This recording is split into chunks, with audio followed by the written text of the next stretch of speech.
Hi everyone. So today we are going to start the summary of the work. What is that? Animal Farm. So today we are starting the summary of the book, the Animal Farm. So let's start. Animal Farm is a story of a group of farm animals who rebel against their human farmer, hoping to create a society where the animals can be equal, free, and happy. Ultimately, however, the rebellion is betrayed and the farm ends up in a state as bad as it was before under the dictatorship of a pig named Napoleon. So now we will start the chapter 1. Mr. Jones, the owner of the poorly run manor farm near Willingdon, England, returns home for the day. He forgets to feed the animals. All the hungry animals in his farm gather in the barn to listen to Old Major, a wise old pig. He delivers a speech about his dream that the animals on the farm could live in peace and harmony without the humans.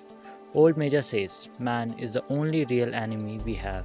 Remove man from the scene, and the root cause of hunger and overwork is abolished forever." Abolished forever.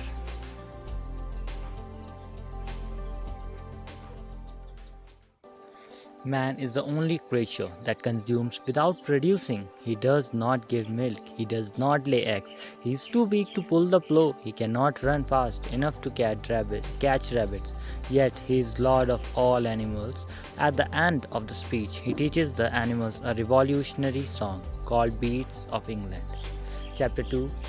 Old Major died a couple of days after making the speech. The pigs, being the cleverest animal on the farm, decide to take charge for the revolution. Two pigs, Napoleon and Snowball, take the lead of the revolution. They take help of Squealer, another pig, to share their philosophy of animalism and encourage everyone to call them comrade.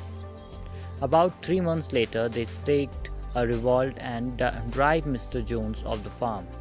They renamed the farm to Animal Farm. Snowball and Napoleon draft 7 commandments of animalism and paint it on the barn's wall. The commandments are as follows: whatever goes upon 2 legs is an enemy. Whatever goes upon 4 legs or has wings is a friend. No animal shall wear clothes. No animal shall sleep in a bed.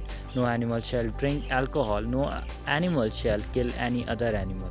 All animals are equal.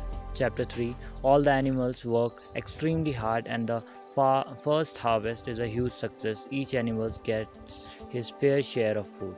Napoleon and Snowball remain in the leadership position and set aside special food items, milk and apples, for themselves and other pigs. The reason they provide for this is that the pigs do all the intellectual work, and this helps them in thinking clearly and making good decisions.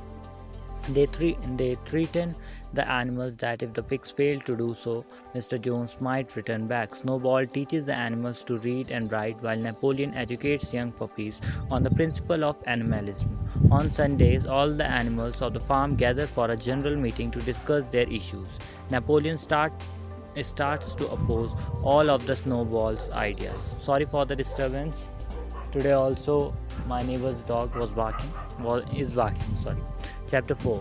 The word about the rebellion starts spreading to neighboring farms. Mr. Pilkington and Mr. Frederick fear that the same might happen to their farms, but their rivalry with each other prevents them from working together. So they join Mr. Jones and attack the animal farm to reclaim it from the animals.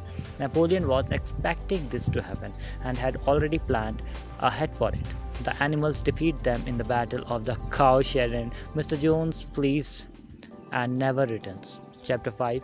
Snowball announces his plans to modernize the farm by building a windmill to provide electricity to heat animal stalls during the winters. Napoleon disagrees with Snowball's ideas. He orders his viciously trained dogs to run Snowball off the farms. Napoleon declared himself to be the leader of the farm. Napoleon uses the dogs to kill any animal that does not agree with him, while a pig called Squealer keeps telling the animals that everything is fine and they should support Napoleon. Chapter 6. Napoleon changes his mind and decides to build a windmill, pretending that it was his idea all along. The animals work hard to build the windmill. Boxer, the horse, and did most of the heavy lifting. Napoleon arranges a deal with Mr. Whymper, a man from the neighboring farm. The pigs start to trade things required to build the windmill with the farm's produce. The pigs move into the farmhouse and start sleeping on the bed, while the other animals' condition becomes more uncomfortable. They also change the commandment to no animal shall sleep in a bed with sheets. The first windmill they built collapsed in a violent storm. Napoleon blames this on Snowball. He claims that Snowball is sneaking around Animal Farm, ruining everything. Chapter 7. Winter gets harder and animals. The food is becoming scarce. The hens are ordered to give their eggs to sell. When they protest by breaking their eggs, Napoleon punishes them and starves them. The animals are told that Snowball is working with Mr. Jones in trying to sabotage their windmill again. To prove this, Napoleon calls a meeting where he forces several animals to falsely admit that they were secretly meeting with Snowball. They are immediately slaughtered by Napoleon's dog. Chapter 8. The windmill is completed with the animals' hard work. It is named Napoleon Mill.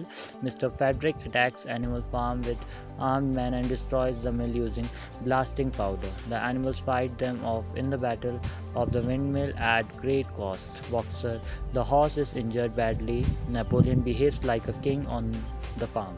Chapter 9. The animals decide to build the windmill again. They work extremely hard to build the windmill a third time. Although Boxer recovers from the injuries, he eventually collapses while working on the windmill. Napoleon arranges for Boxer to be taken away and assures other animals that he is being taken to a hospital to be cared for, but he sells him to a glue manufacturer in return for whiskey. When Benjamin the donkey points out that the van which he was taken away said horse slaughtered on the side, squealers quickly waves off their alarm by persuading the animals that the van had been purchased from the knacker by an animal hospital and that the previous owner's signboard had not been repainted. Squealer subsequently reports Boxer's death and honors him with a festival the following day. Chapter 10. Years pass, the windmill is rebuilt and another windmill is constructed, which makes the farm a good amount of income.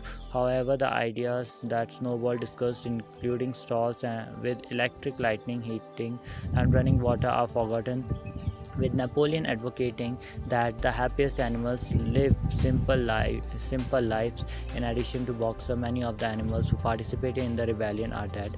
The pigs start to resemble humans as they walk upright, carry whips, drink alcohol, and wear clothes. The 7 commandments are abridged to just one phrase: all animals are equal, but some animals are more equal than others. The farm is renamed Manor Farm as Squealer and Napoleon begin to walk upright on their hind legs and whip the other animals into submission. Napoleon holds a dinner party for the pigs and local farmers. The men and pigs start playing cards, flattering and praising each other. When the animals outside at the pigs and men, they can no longer distinguish between the two.